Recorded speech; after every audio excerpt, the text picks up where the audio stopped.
Ó, teste, olá irmãos, só um teste aqui, saber se está tudo ok.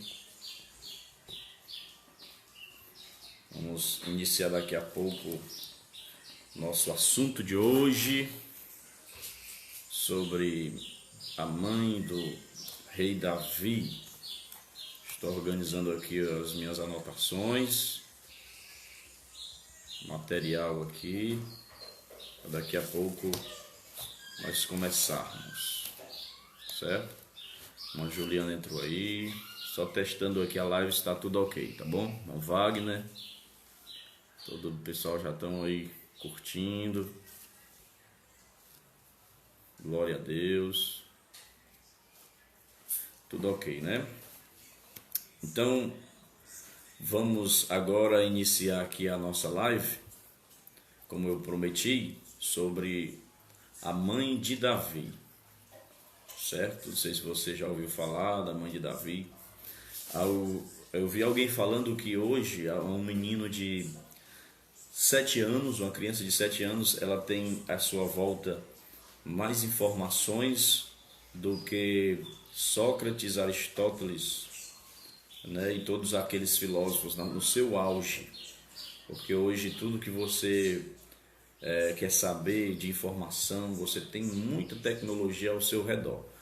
Então, até eu coloquei a enquete aí sobre a mãe de Davi, coloquei no Instagram também, e uma pessoa respondeu, um amigo meu, e disse: onde foi que você viu?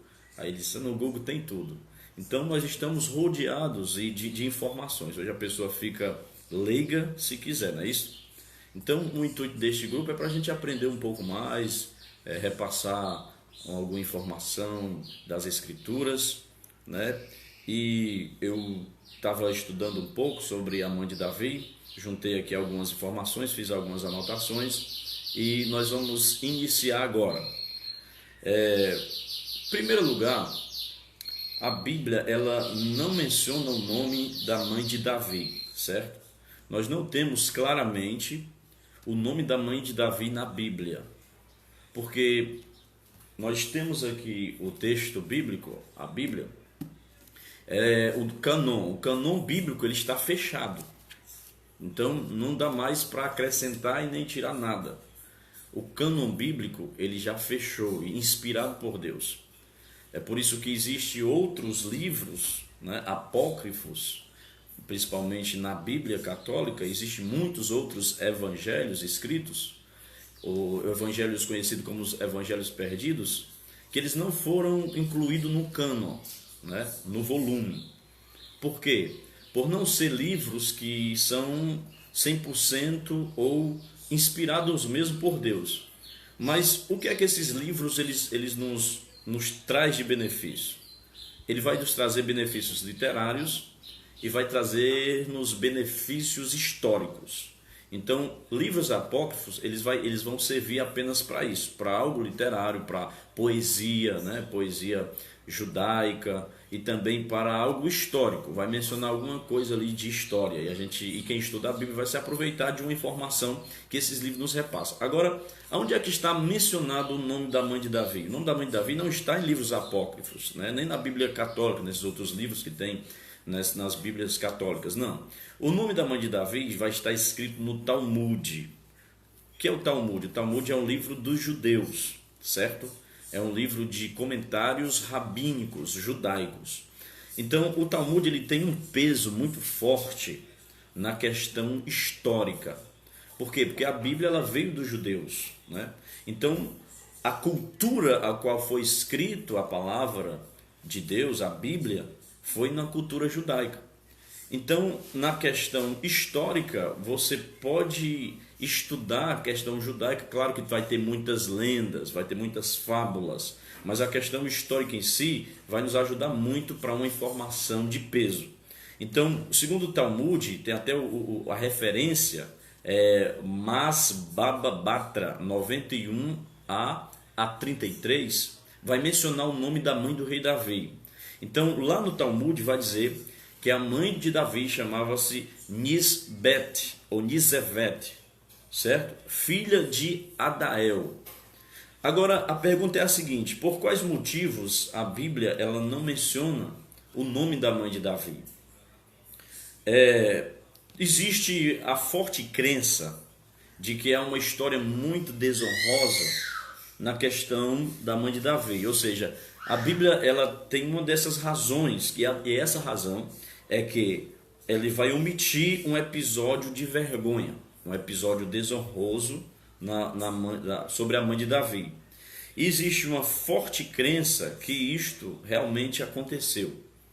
Exemplo, se você abrir a sua Bíblia em Salmo 51, versículo 5, Davi escreve o seguinte: eis que em iniquidade fui formado,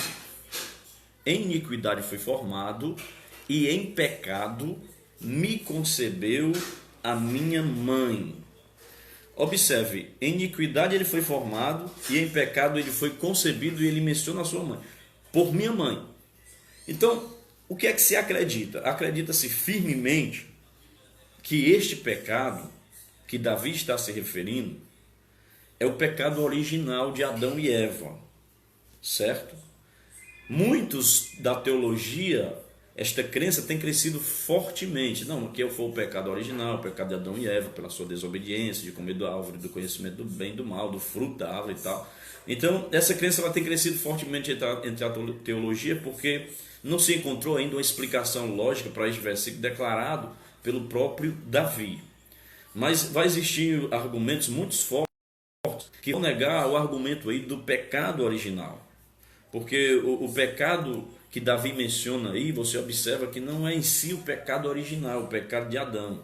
Porque se falar que a concepção de Davi é sobre o pecado original, então isso vai afetar todos nós. E todos fomos concebidos em pecados. Então, observe, a palavra usada aí para iniquidade é avon, né? Conhecida como Avon. Não é o perfume não, mas é a palavra é Avon. Avon significa o quê? Significa culpa, castigo ou acúmulo de culpa, que se traduz também como iniquidade. A primeira vez que vai ser apresentada esta palavra é em Gênesis capítulo 4, versículo 13. É bom que você esteja anotando ou então com a sua Bíblia aberta aí, para você não perder as informações. Lembrando que eu vou deixar essa live salva apenas 24 horas, depois eu vou tirar, certo? Que já é para você ficar atento aí. Então, o que é que está escrito em Gênesis capítulo 4, versículo 13? Se possível também alguém estiver aí assistindo, é bom digitar, né? Digite aí nos comentários os textos, né? A referência do texto. Primeiro texto, Gênesis capítulo 4, versículo 13, a Bíblia diz assim: então disse Caim ao Senhor, é maior a minha maldade que a que possa ser perdoada. Maior é a minha maldade, ou seja, maior a minha iniquidade. Aparece a palavra avon, certo? Então, e a palavra para pecado, iniquidade e pecado, é diferente. Porque iniquidade é avon, mas a palavra para pecado é ratat.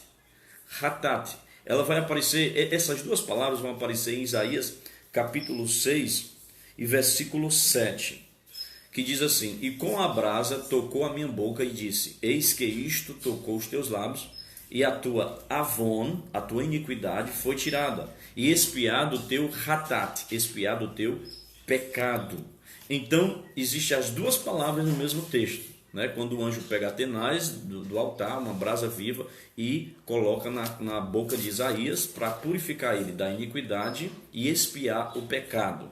Então, o pecado ele gera culpa. A terceira palavra aí que nós observamos de Davi é a palavra usada para concebeu. Agora eu quero que você preste bem atenção no significado desta palavra. A palavra concebeu é escrita no hebraico e pronunciada como Yaham. Yaham. O que significa Yaham? Yaham significa quente, acasalar, sexo, cio, arder. Tudo isso significa a palavra Yaham. Ou seja, é uma emoção que se esquenta, tanto no nervosismo emocional, também como no ato sexual. Então, essa palavra ela é usada várias vezes, ela aparece 10 vezes na Bíblia. Ela vai aparecer 4 vezes em Gênesis capítulo 30, quando Jacó colocava as ovelhas para acasalarem, para separar de Labão as fortes e as fracas. Se você conhece a história de Jacó, você sabe do que eu estou falando. Porque no versículo 39, em Gênesis 30 e versículo 39, a Bíblia diz assim, e concebiam os rebanhos diante das varas. Concebiam e arrando. Em Deuteronômio, então ela vai aparecer no versículo 38, no versículo 39, no versículo 41, no capítulo 41, versículo 31 e vamos de novo. Em Gênesis 30, versículos 38, versículo 31 e versículo 41. No capítulo 31 de Gênesis vai aparecer também no versículo 10, a palavra concebiam, a palavra iaham. Deuteronômio, capítulo 19 e versículo 6, vai anotando, Deuteronômio, capítulo 19, versículo 6, está escrito assim: para o vingador do sangue não vá após o homicida, quando se enfurecer o seu coração. Enfurecer. Essa palavra enfurecer aparece a palavra o quê? Iaham. Observe que uma palavra ela é distribuída para vários contextos, certo? 1 Reis, capítulo 1, versículo 1, a Bíblia diz: sendo, pois, o rei Davi já velho e entrando em dias, cobriam-no de roupas, porém não se aquecia. Aparece de novo a expressão iaham, de aquecer, de esquentar. Salmo 51 e versículo 5, a Bíblia diz: eis que a iniquidade, esse texto que nós estamos trabalhando, em iniquidade fui formado e em pecado me concebeu minha mãe. Iaham. Eclesiastes capítulo 4, versículo 11, também se dois dormirem juntos, eles se aquentarão, mas um só como se aquentará. Iaham. Último texto para você. Êxodo 24, Ezequiel 24, versículo 11, diz: então a porás vazia sobre as suas brasas, para que ele aqueça e se queime o seu cobre. Então, todas essas passagens foi usada a palavra que Davi usou, uma palavra conceber, iaham, que significa quente, acasalar, sexo, cio e arder. Agora vamos lá.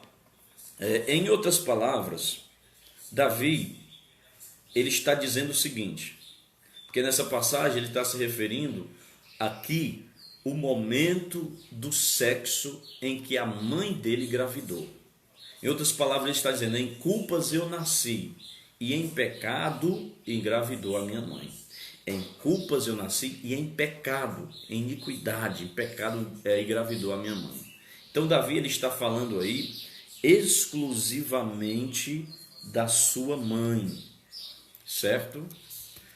Agora, o que é interessante nós observarmos também, é algo que eu quero que você preste atenção, porque estudar a Bíblia é assim mesmo, né? As pessoas não se preocupam em prestar muita atenção na palavra, porque às vezes gasta tempo, você tem que trabalhar a mente, você tem que pensar, você tem que pesquisar, você tem que estudar. É por isso que muita gente enche essas lives aí tudo de receba. Então, todo mundo está no receba, recebe. Eu não estou criticando nada assim de profeta, que Deus usa realmente, mas às vezes a gente tem que parar para crescer um pouco no conhecimento também, tá certo? Então, vamos lá. A palavra conceber está ligada aí no momento da concepção, que Davi leva a ideia do pecado da sua mãe, que aconteceu com a sua mãe. Agora é interessante eu dizer para você que ventre, a palavra ventre, é a mesma palavra que se usa para misericórdia, certo? Em 1 Crônicas, deixa eu só dizer, a palavra hebraica para ventre é raham, né? Raham. Raham significa ventre e também misericórdia. Em 1 Crônicas, capítulo 21, versículo 13, eu estou montando aqui o argumento, daqui a pouco você vai entender. Diz assim: então disse Davi a Gade: estou em grande angústia. Caia eu, pois, nas mãos do Senhor, porque são muitíssimas as suas raham, as suas misericórdias, mas nas mãos dos homens não caia eu. Agora você pega Provérbios capítulo 30, versículo 16, você vai ler o seguinte: elas são a sepultura, o ventre estéril. Marque essa palavra ventre aí na sua Bíblia, que ela é a palavra raham também. A palavra ventre é a mesma palavra para misericórdia. Elas são a sepultura, o ventre estéril, a terra que se não farta de água e o fogo que nunca diz basta. Então, nós temos focado aqui no termo misericórdia. Qual é a palavra, o significado etimológico da palavra misericórdia? Ela é a junção de duas palavras, miseratio, que é compaixão, mais cordis, que é coração. Então, o coração é algo que se estende ou se entende como uma fonte de pensamentos e emoções. Em outras palavras, é uma fonte interior. Assim, nós podemos entender que, literalmente, misericórdia significa compaixão que vem de dentro. Por isso, a palavra ventre aí é a misericórdia. É algo das entranhas, é algo de dentro, é algo interior. Apesar do pecado entrar no mundo, aqui, quando ele diz o pecado, e pecado foi formado, iniquidade me concebeu a minha mãe, aí a pessoa diz, não, é o pecado de Adão, o pecado original. Mas observe o seguinte, a ideia aqui não é que o pecado ele invadiu todos os homens, não. O pecado ele se alastrou sim, por um homem veio a morte ao mundo. Mas apesar deste pecado entrar no mundo, ele não é um pecado que obriga a pessoa a pecar. Ou seja, o pecado ele vai se alastrar quando o ser humano aceita um convite para pecar. Então ele entra através de um convite.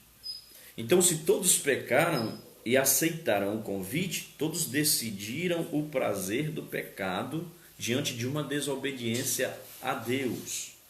Então, o que acontece? Acontece que a misericórdia, ela limpa o pecado. 1 Reis, capítulo 8, versículo 50, diz assim: e perdoa ao teu povo o que houver pecado contra ti, todas as transgressões que houverem cometido contra ti, e dá-lhes misericórdia. Então, observe, a misericórdia, ela perdoa o pecado vem ser limpo através da misericórdia. E o ventre, a palavra ventre significa a mesma palavra para misericórdia, raham. Então, o ventre da mãe, observe isso é muito profundo. O ventre de uma mãe é o primeiro ato de misericórdia de Deus. O ventre de uma mãe é o primeiro ato de misericórdia de Deus. Por quê? Porque ao passar pelo ventre, a misericórdia está limpando o pecado de Adão. Ao passar pela misericórdia de Deus, o seu pecado é limpo. Ao passar pelo ventre, o pecado de Adão está sendo limpo. Por isso que a gente se pergunta o seguinte: como é possível uma criança nascer sem pecado? Uma criança tem pecado, sim ou não, recém-nascido? Você acha que tem? Você acha que não? Responde aí nos comentários aí. Sim, não. Não. Qual a base bíblica para isso? É exatamente isso. Misericórdia. Raham. Olha, porque no nascimento tem que haver derramamento de sangue. Hebreus 9, ou melhor, sem derramamento de sangue não há perdão de pecados. Hebreus 9, 22. Então, no nascimento há um derramamento de sangue. E você vai ver na Bíblia que a vida está no sangue. Gênesis 9, 4. A carne, porém, com sua vida, isto é, seu sangue, não comereis. Levítico 17, 11. Porque a vida da carne está no sangue. Deuteronômio 12, 23. Somente esforça-te para que não comas o sangue, pois o sangue é vida. Então, toda criança que nasce sem pecado, pela misericórdia do ventre. Aleluia. Isso é muito profundo, irmão. Por isso que Jesus diz assim, ó, deixai vir a mim as criancinhas e não os impeçais, porque de tais é o reino de Deus. Em verdade vos digo que qualquer que não receber o reino de Deus como uma criança, de modo algum entrará nele. Romanos 16, 19 diz assim, ó, comprazo-me portanto em vós e quero que sejais excelente para o bem e inocente para o mal. Então, observe que Davi ele está falando aí de um pecado que não é o pecado original. O sentido é mais profundo. Quando a criança nasce, ela nasce sem pecado, porque ela passa pelo ventre, que é a misericórdia. O sangue da mãe expia ela, né, lava ela, para você ver como é forte. É por isso que Deus ele sempre se compara a uma mãe. Pode a mãe abandonar o seu filho? Ariel aqui ó, já está gritando, sem pecado. Até ter uma consciência e o convite do pecado bater a porta, que se abre a porta para ele, aí sim, o pecado original de Adão começa a vigorar. Mas até então, enquanto não tiver a consciência, a criança é inocente. Tem pessoas que são fatalistas, né? Dizem que as crianças morrem, vão para o inferno, está perdido por causa da depravação, por causa não sei de que. Não, irmão. Você acha que aquelas crianças que morreram lá na época de Jesus, morreram para que Jesus fosse salvo de Herodes? Você acha que aquelas crianças foram para o inferno? Me diga se elas foram para o inferno. Me diga se tem base bíblica um negócio desse. Não tem, irmão. Então, agora vamos adentrar aqui na questão de Davi. Eu falei do ventre, do pecado e tal, só para você entender essa questão, para ficar bem claro que Davi não está em si falando aqui do pecado de Adão. Ele está falando da forma com que ele foi concebido. Observe algumas características que a Bíblia nos mostra a respeito de Davi. Primeiro, observamos que Davi era rejeitado pela sua família. Davi era desprezado pelos irmãos. Salmo 17, 28. 1 Samuel 17, 28. A Bíblia diz que quando Davi pergunta sobre o Golias, quem é que está afrontando o exército de Israel, Eliabe, o irmão mais velho de Davi, a Bíblia fala que acendeu-se a ira contra Davi. Ele não gostava de Davi. Disse, o que é que você está fazendo aqui? Você deixou as suas poucas ovelhas lá com quem no seu deserto? Eu conheço a tua presunção, rapaz, a tua maldade. Você desceu aqui só para espiar a peleja. Volta para as tuas ovelhas lá. Então você observa que havia um atrito entre os irmãos de Davi. Os irmãos de Davi não gostavam dele.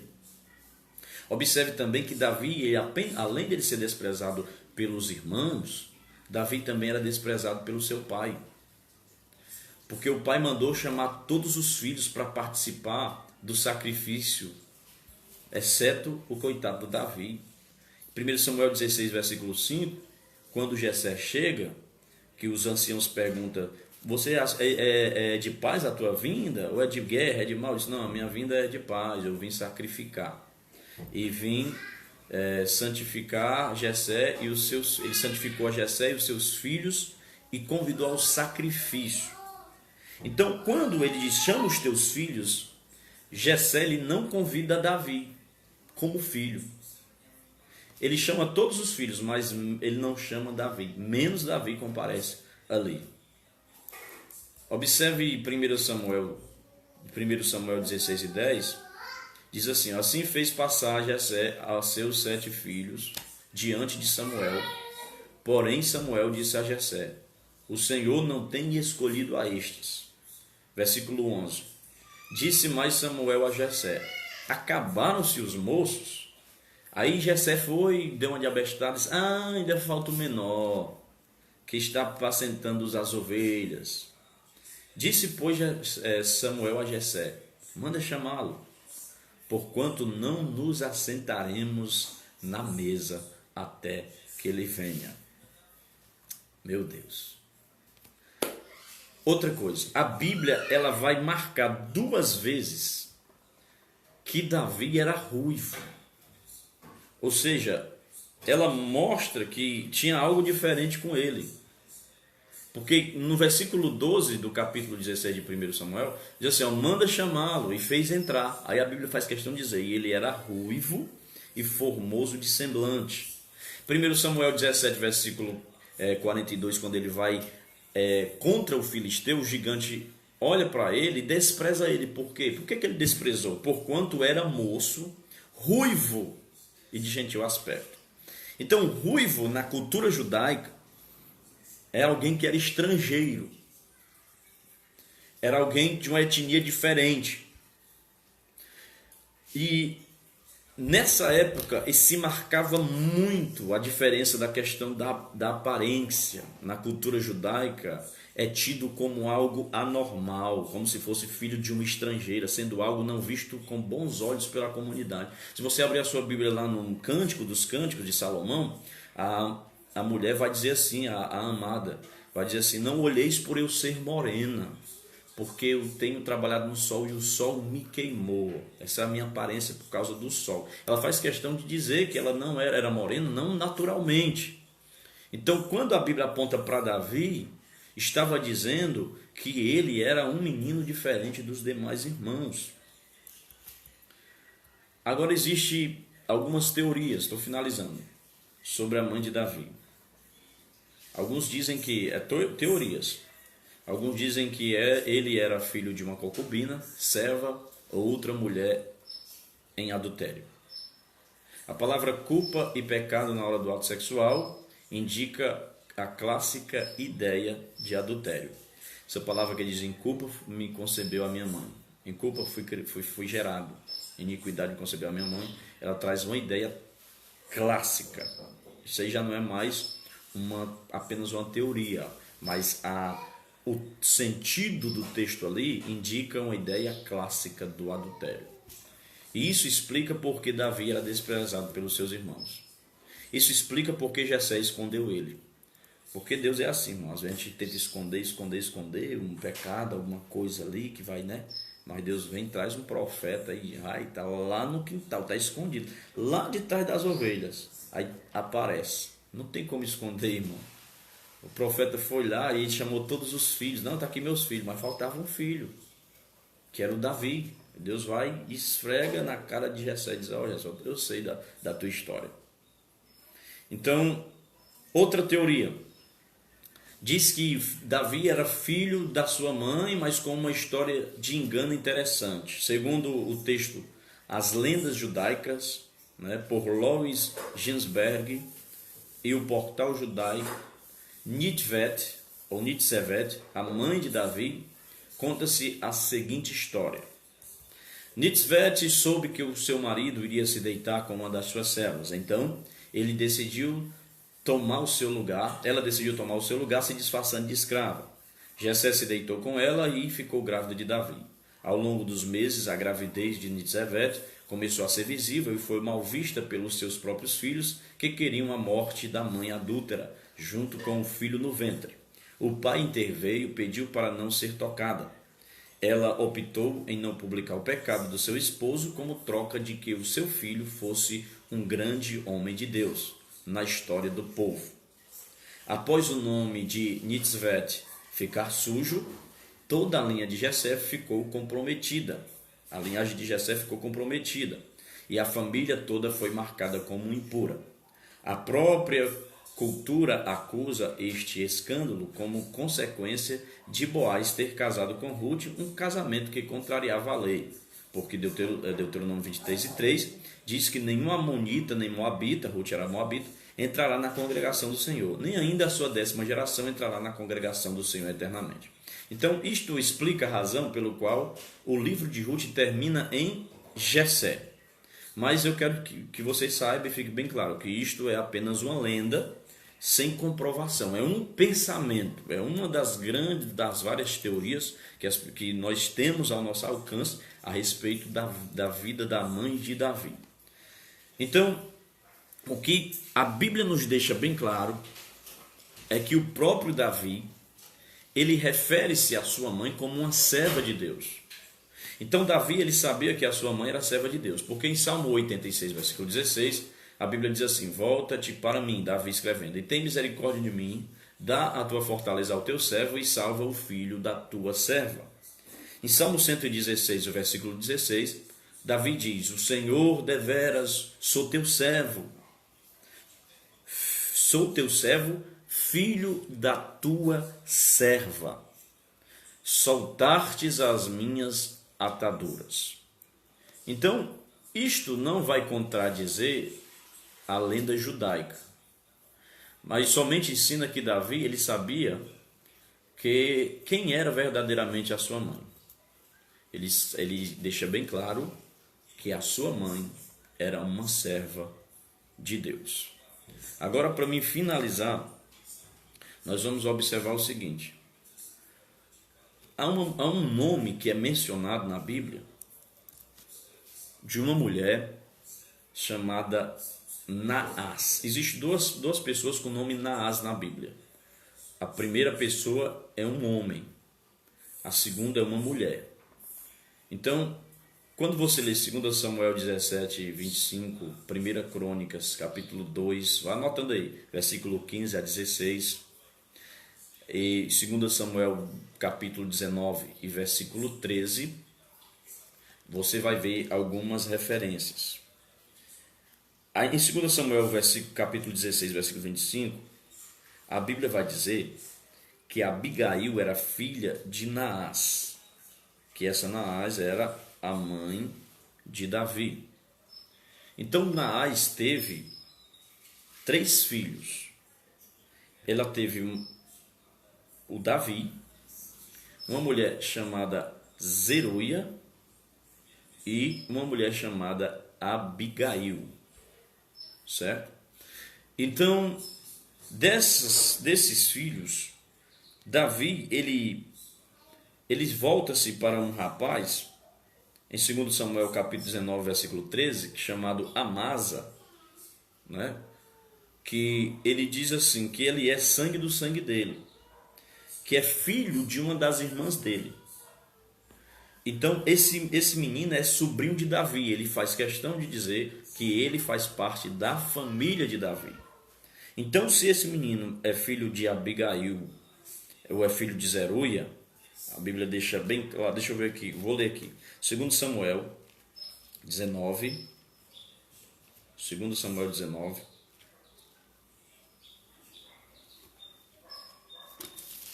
versículo 13.